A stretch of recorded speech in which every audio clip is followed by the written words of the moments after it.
सभी को जय मसीह की। आप सबका स्वागत है हमारे यूट्यूब चैनल संसार सिंह में। तो जैसा कि आप जानते हैं कि हम एक सीरीज़ शुरू करने जा रहे हैं कि मनुष्य की जो दशा है वो क्या है और परमेश्वर का कार्य क्या है और परमेश्वर ने कैसे मनुष्य से प्रेम किया है। तो आइए इसी क्रम हम सीखते हैं कि हम मनुष्यों की दशा क्या है। देखिए, एक सर्वशक्तिमान परमेश्वर है और उसने मनुष्य को बनाया, लेकिन मनुष्य ने परमेश्वर की आज्ञा को तोड़कर पाप किया। जैसे कि हम जानते हैं कि उत्पत्ति में जो सबसे पहले मनुष्य बनाया था आदम और उसके साथ बनाई थी स्त्री, उसकी जो सहायक थी, दोनों ने परमेश्वर की आज्ञा को तोड़ा और वहाँ से उनके अंदर पाप का स्वभाव आया और वो पाप का स्वभाव हर एक मनुष्य में फैल गया। तो इसलिए बाइबल हमें बताती है कि हर एक मनुष्य पापी है। इस दुनिया में जितने भी स्त्री पुरुष पैदा हुए हैं, सब ने अपने जीवन में पाप किया है। तो बाइबल बताती है कि सभी मनुष्य, स्त्री पुरुष, सब पापी हैं क्योंकि उनके स्वभाव में पाप है। तो देखिए इसके बारे में बाइबल क्या कहती है, सीखेंगे अभी। तो मेरे साथ वचन निकाल सकते हैं आप। रोमियो की किताब 3 अध्याय और 10 से 12 पद पढ़ेंगे। रोमियो की किताब 3 अध्याय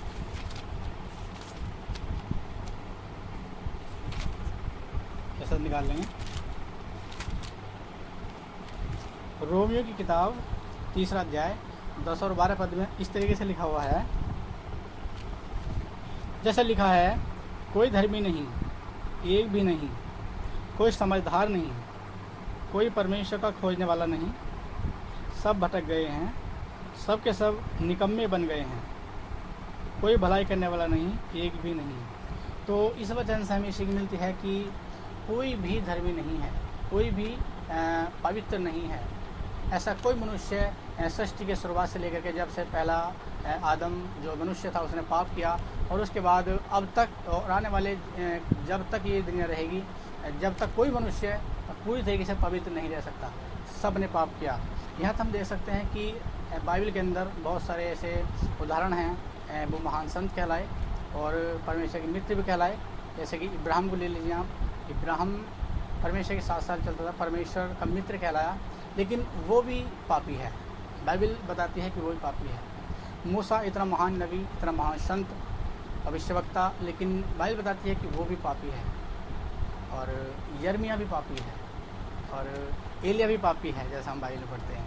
और यहाँ तक कि जो पौलुस यीशु मसीह के शिष्य प्रेरितों में से एक गिना जाता है, तो वो भी कहता है कि मैं अपनी शरीरों को दिन पर दिन मारता और कूटता हूँ, भस्म करता हूँ, और जो नहीं चाहता वही किया करता हूँ। तो उनके अंदर भी पाप है। ऐसा कोई भी इंसान आपको शुरुआत से लेकर के आखिर तक नहीं मिलेगा जिसने कभी अपने जीवन में पाप ना किया हो।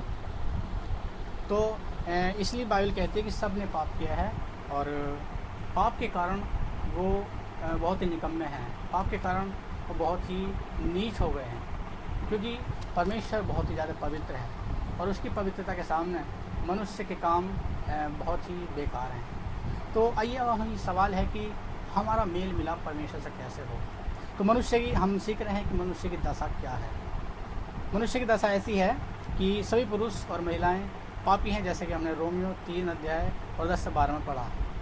क्योंकि प्रथम पुरुष और जो महिला थी उसने पाप करा और उसके पाप का स्वभाव उनके बच्चों में और उनके बच्चों में इस तरीके से पीढ़ी दर पीढ़ी हर एक व्यक्ति के अंदर पाप फैला।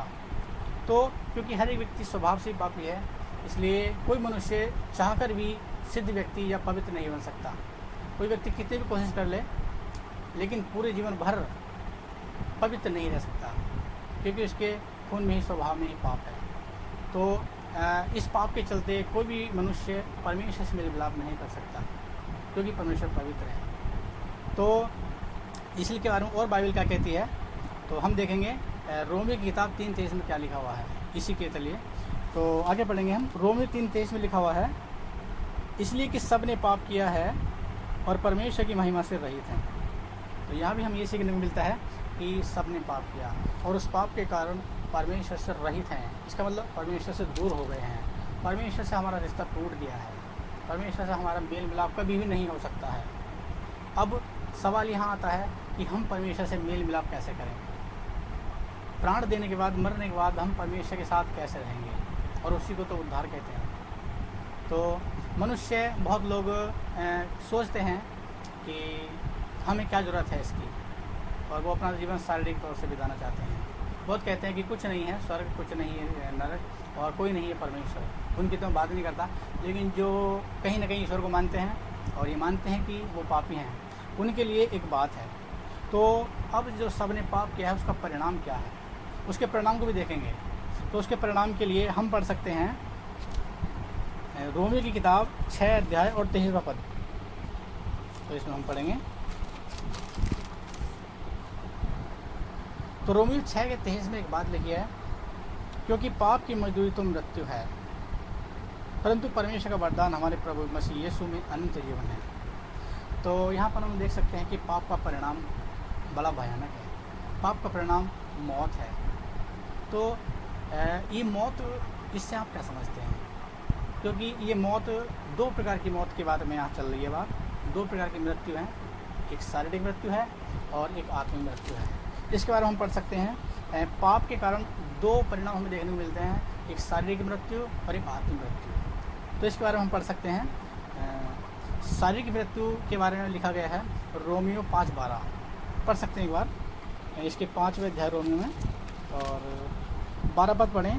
तो इसमें इस तरीके से लिखा है, इसलिए जैसा एक मनुष्य के द्वारा पाप जगत में आया और पाप के द्वारा मृत्यु आई, और इस रीति से मृत्यु सब मनुष्यों में फैल गई, क्योंकि सब ने पाप किया। प्रभु महिमा हो। तो यहाँ पर हम देखते हैं कि जैसा एक मनुष्य है, इसकी यहाँ पर बात चल रही है उस आदम की। उसने पाप आया, उसके अंदर पाप आया, उसने पाप किया और उसके अंदर उस पाप के द्वारा मृत्यु आई, इसलिए वो एक समय आकर के मरे। और वो मृत्यु वहीं तक सीमित नहीं रहेगी, वो मृत्यु आगे पीढ़ी दर पीढ़ी सभी मनुष्यों में फैल गई। तो हम देख सकते हैं ये पाप का परिणाम है। शरीर की मृत्यु, हमारे शरीर की एक समय आकर के मौत हो जाएगी। 60 साल, 70 साल, 100 साल या जिसकी जितनी भी उम्र है उसके हिसाब से उसकी मौत हो जाती है। ये शारीरिक मृत्यु है, ये पाप के कारण है। दूसरी मृत्यु हम देख सकते हैं जो आत्मिक मृत्यु है। आत्मिक मृत्यु के बारे में लिखा हुआ है इसी के रोमियो की किताब 7वां अध्याय 11 पद में। हम पढ़ेंगे एक बार आत्मिक मृत्यु के बारे में क्या कहते हैं बाइबल। रोमियो 7 और 11 पद लिखा हुआ है, क्योंकि पाप ने अवसर पाकर आज्ञा के द्वारा मुझे बहकाया और उसी के द्वारा मुझे मार भी डाला। तो यहाँ पर पौलुस कहते हैं कि पाप के कारण मुझे मार डाला। तो वो जीवित है, लेकिन वो अपने आप को कहता है मैं मरा हुआ हूँ। तो कैसे मरा हुआ है? ये शारीरिक मृत्यु नहीं, ये आत्मिक मृत्यु है। जो व्यक्ति पाप करता है उसकी आत्मा परमेश्वर से दूर हो जाती है, और परमेश्वर से दूर हो जाने को ही मौत कहते हैं। ये आत्मिक मृत्यु है। तो परमेश्वर से हर एक व्यक्ति दूर है। आत्मिक तौर से परमेश्वर से दूर रहने के कारण हर एक व्यक्ति कहीं ना कहीं मरा हुआ है। तो इसलिए वो कहता है कि उसी के द्वारा मुझे मार भी डाला गया, पाप के द्वारा। तो और जब तक व्यक्ति के पाप क्षमा नहीं होते, जब तक उसके अंदर से पाप दूर नहीं होते, जब तक उसके पापों की कीमत अदा नहीं हो सकती है, जब तक वो मरा हुआ है। और यदि वो अपने पापों में ही मर गया कोई व्यक्ति, तो वो अनंत काल के लिए परमेश्वर के सामने मरा हुआ ही रहेगा, यानी कि परमेश्वर से हमेशा दूर ही रहेगा।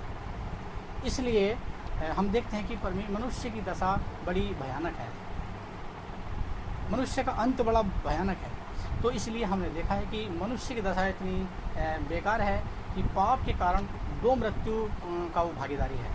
एक शारीरिक मृत्यु जो सबकी होती है, दूसरी आत्मिक मृत्यु। तो हम देखेंगे कि अब लोग इस पाप के बंधन से बचने के लिए क्या क्या उपाय सोचते हैं। तो हम सवाल ये है कि क्या कोई व्यक्ति इस अपने पापों को, इसके बंधन को तोड़ सकता है? क्या कोई व्यक्ति कैसे अपने पाप क्षमा करा सकता है? तो इसमें कुछ मनुष्य कुछ मत अपना लाते हैं। तो कुछ मनुष्य कहते हैं कि हम कर्मों के द्वारा, भले काम करने के द्वारा हम धर्मी ठहर जाते हैं। अगर हम भले काम करेंगे तो हमारे पाप क्षमा हो जाएंगे, और जो हमारे भले काम है हमारे बुरे काम को काट देंगे। तो कुछ लोग ऐसे सोचते हैं, लेकिन ये भी कहीं ना कहीं उचित नहीं है। अच्छे काम तो हमें करने थे। तो हमारे भले कामों के बारे में और हमारे अच्छे कामों के बारे में बाइबल हमें क्या सिखाती है? आइए हम एक वचन पढ़ेंगे, यशायाह की किताब 64वां अध्याय और 6 पद। यशायाह की किताब 64 अध्याय और 6 पद में साथ निकाल सकते हैं। तो इसमें क्या लिखा हुआ है? यशायाह इस बात को कहता है कि हमारे भले कार्य मैले चित्रों के समान हैं। परमेश्वर के सम्मुख हमारे भले काम, हमारे धर्म के काम मैले चित्रों के समान हैं। जैसे मैले चित्रों का कोई मोल नहीं, मैले चित्रे किसी काम के नहीं, उनकी कोई वैल्यू नहीं होती है। इसी प्रकार हम भले काम कितने भी कर लें, लेकिन वो हमें उद्धार प्राप्त नहीं करा सकते, वो हमारा मेल मिलाप परमेश्वर से नहीं करा सकते, क्योंकि कहीं ना कहीं वो हम स्वार्थ में करते हैं, अपनी भलाई के लिए करते हैं। लेकिन परमेश्वर की पवित्रता का जो स्टैंडर्ड है, जो मानक है, वो बहुत ही ऊंचा है और उसकी पवित्रता के योग्य मनुष्य कभी कोई काम कर नहीं सकता। यदि कोई मनुष्य कामों के द्वारा उद्धार पाना चाहता है तो उसको एक शर्त है कि जन्म से लेकर के और मरने तक संपूर्ण जीवन भर कोई भी पाप नहीं करना होगा। पूरा जीवन अपना बिना पाप के और पवित्रता में जीना होगा। तो क्या ऐसा कोई संभव है कि कोई मनुष्य जन्म से लेकर के और मरने तक पाप ना करे? हो नहीं सकता, क्योंकि बाइबल कहती है कि सब के अंदर पाप का स्वभाव होने के कारण सब व्यक्ति पापी हैं। तो ये भी हमारा जो मत है, लोग कहते हैं कि भले काम करने के द्वारा हम धर्मी ठहर जाते हैं। ये भी सत्य नहीं है, क्योंकि भले काम करने के लिए तो हमें बनाया गया था। इसके बारे में हम आगे देख सकते हैं कि जैसे इफिसियों की किताब में लिखा हुआ है, उसके हम 2 अध्याय में और उसके 8 से 9 पद में के बाद लिखी है कि हम एक बार पढ़ देंगे। इफिसियों की किताब और 2 अध्याय और 8 से 9 पद में एक बात लिखी हुई है, क्योंकि विश्वास के द्वारा अनुग्रह ही से तुम्हारा उद्धार हुआ है, और ये तुम्हारी ओर से नहीं वरन परमेश्वर का दान है, और न कर्मों के कारण, ऐसा न हो कि कोई घमंड करे, क्योंकि हम उसके बनाए हुए हैं और मसीह यीशु में उन भले कामों के लिए सृजे गए जिन्हें परमेश्वर ने पहले से हमारे करने के लिए तैयार किया था। तो प्रभु की महिमा हो। हम यहाँ देख सकते हैं कि हमारा जो उद्धार है वो हमारे कर्मों के द्वारा नहीं हो सकता। हमारा जो उद्धार है वो परमेश्वर के अनुग्रह से ही संभव है, क्योंकि हम उसके उद्धार के योग्य काम कर ही नहीं सकते, उसकी पवित्रता के योग्य कभी काम कर ही नहीं सकते। हम हमेशा पतित रहेंगे और हम हमेशा पापी रहेंगे। इसलिए वो कहते हैं कि विश्वास के द्वारा अनुग्रह से आपका उद्धार हुआ है, और ये तुम्हारी ओर से नहीं वरन परमेश्वर का दान है। मनुष्य ने अपने उद्धार पाने के लिए कुछ नहीं किया, ना कोई कर सकता, वरन ये तो परमेश्वर दान देता है कि वो हमें क्षमा करना चाहता है। तो ये हमारे लिए दान है। और एक बात लिखिए, और न कर्मों के कारण कोई घमंड करे, क्योंकि इन कर्मों के करने के लिए आपको बनाया गया था। अच्छे कामों के लिए तो आपको बनाया गया था, भले कामों के लिए ही मनुष्य को बनाया था। बुरे काम तो मनुष्य ने अपनी इच्छा से करने शुरू कर दिए। तो ये कोई विकल्प नहीं है कि कोई भले काम करे और कहे कि मैंने भले काम करें और अब मैं उद्धार के लायक हो गया हूँ। नहीं हो सकता। ये भले काम तो करने ही थे, लेकिन फिर भी भले काम अगर हम देखें तो पूर्ण जीवन भर कोई व्यक्ति भलाई या पूर्ण जीवन भर कभी कोई ऐसा नहीं है जो कभी पाप ना करे, हो ही नहीं सकता। तो जो लोग सोचते हैं कि हम कर्मों के द्वारा उद्धार को प्राप्त कर लेंगे, नहीं हो सकता। तो और कुछ दूसरे मत लोग कहते हैं कि हम जो परमेश्वर की विधियां हैं, जैसा कि यहूदी लोग मानते थे पुराने नियम में, वो व्यवस्था के नियमों को पालन करके धर्मी ठहरना चाहते थे, लेकिन उसके द्वारा भी संभव नहीं है। तो इसके बारे में हम कैसे कह सकते हैं? तो इसके बारे में बाइबल हमें सिखाती है। गलातियों की किताब 2 अध्याय और 15 पद में हम पढ़ेंगे कि व्यवस्था के बारे में बाइबल हमें क्या सिखाती है। क्या हम व्यवस्था की बातों से धर्मी ठहर सकते हैं? विधियों का पालन करके क्या कोई व्यक्ति उद्धार को प्राप्त कर सकता है? तो गलातियों की किताब और 2 अध्याय और 15 पद पढ़ेंगे मेरे साथ।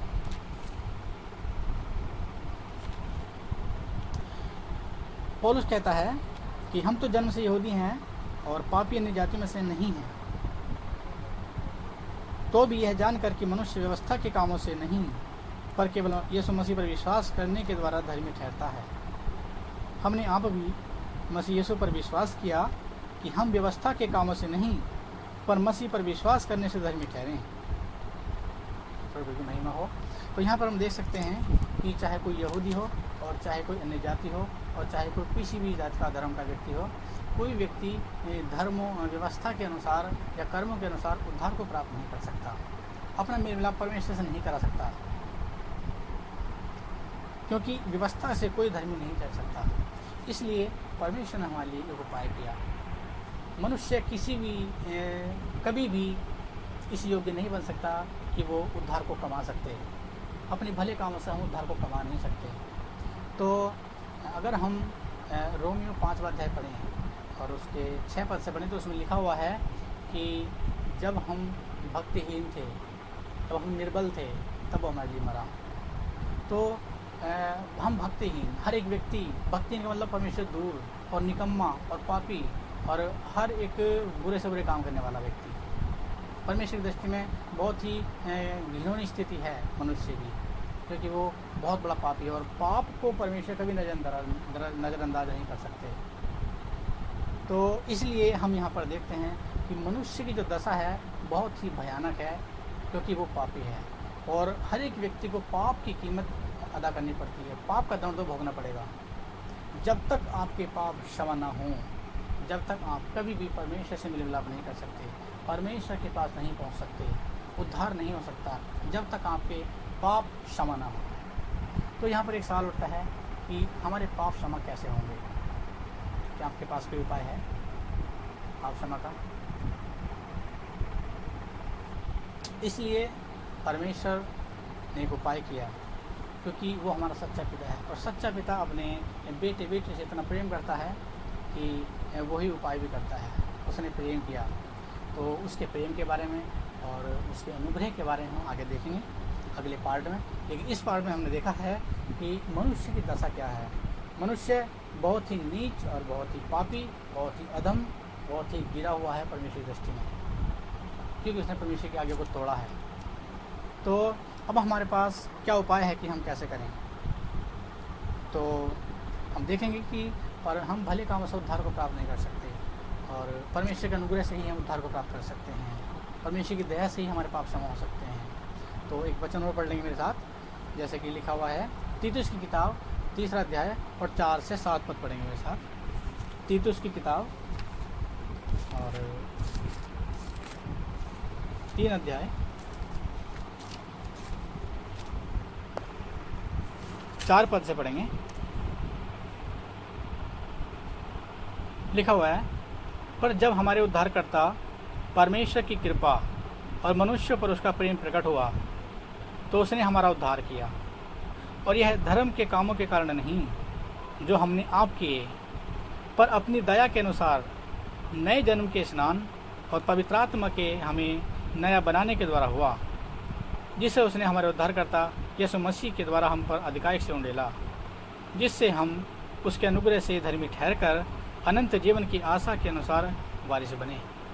तो मेरे प्रियो, यहाँ भी हम वचन से सीखते हैं कि हम अपने धर्म के कामों के कारण, हम अपने अच्छे कामों के कारण कभी भी उद्धार को प्राप्त नहीं कर सकते। केवल और केवल परमेश्वर के अनुग्रह से ही हमारा छुटकारा हो सकता है। परमेश्वर की दया से ही हम बच सकते हैं, अपने पाप से बच सकते हैं और हमारा जो टूटा हुआ रिश्ता है परमेश्वर से वो मिल सकता है। तो अब हम आपको बताएंगे कि अनुग्रह कितनी महान चीज़ है और अनुग्रह क्या है, परमेश्वर की दया मनुष्य पर कैसे प्रकट हुई और परमेश्वर ने क्या उपाय किया, परमेश्वर ने हमें बचाने के लिए, संपूर्ण मानव जाति को बचाने के लिए क्या उपाय किया। तो बने रहें हमारे साथ। इस कड़ी में हम नेक्स्ट भाग में आपको बताएंगे कि इस मनुष्य की ऐसी जो गिरी हुई दशा है और पापी दशा है, इसको परमेश्वर ने सुधारने के लिए क्या उपाय किया।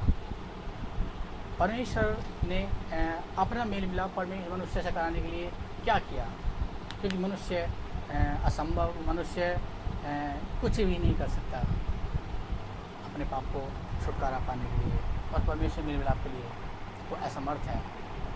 तो प्रभु आप सबको आशीष दें और नेक्स्ट कड़ी में हम सीखेंगे कि हम इस पाप से कैसे छूट सकते हैं। तो प्रभु आप सबको आशीष दें। आमीन।